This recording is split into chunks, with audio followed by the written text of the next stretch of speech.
ચેતર વસાવાની ધરપકડની સાથે ચેતર વસાવાને નર્મદા એટલે કે રાજપીપળાના લોકલ ક્રાઇમ બ્રાન્ચ ખાતે રાખવામાં આવ્યા છે। લોકલ ક્રાઇમ બ્રાન્ચ ખાતે પબ્લિક જનતા પણ પહોંચી ગઈ।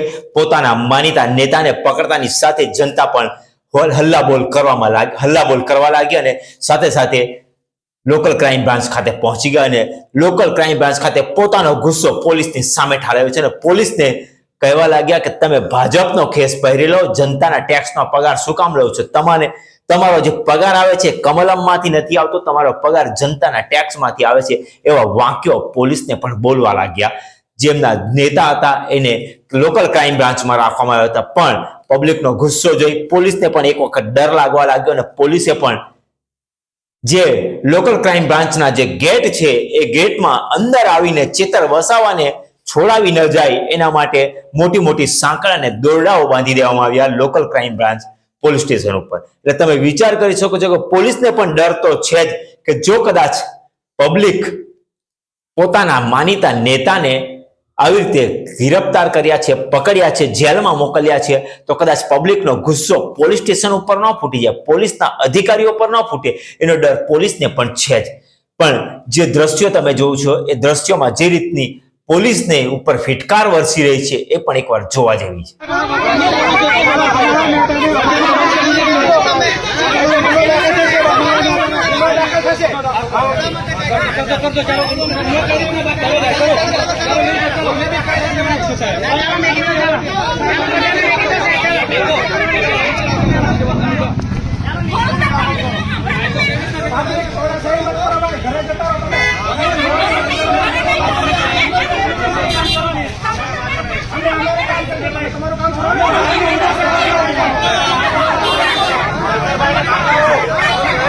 ભાજપના ખેસ પહેર્યો ખેસ ભાજપના ખેસ પહેર્યો ને બોર્ડ માર્યો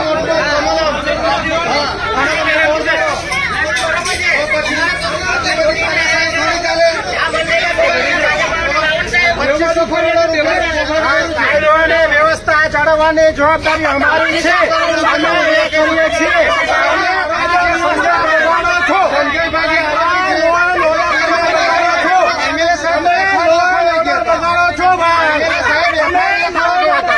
ભેગું કરીને વ્યવસ્થાની પરિસ્થિતિ તમે બગાડો છો।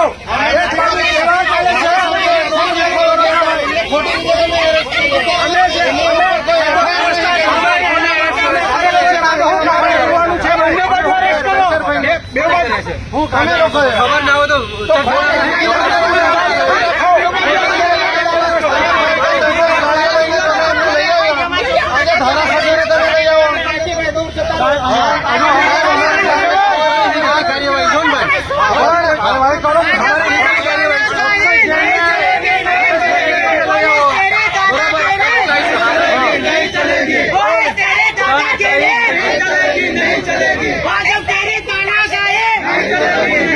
જાણી જો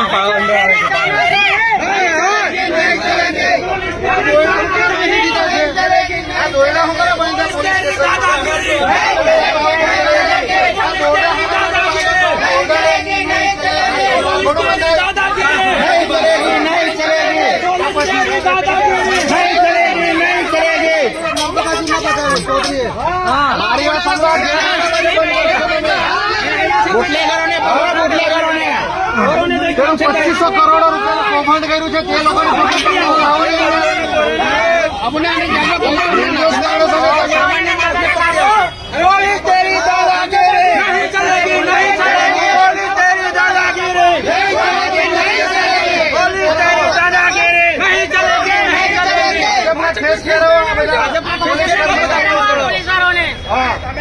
તમે રાજ્ય માણસ છો, તમે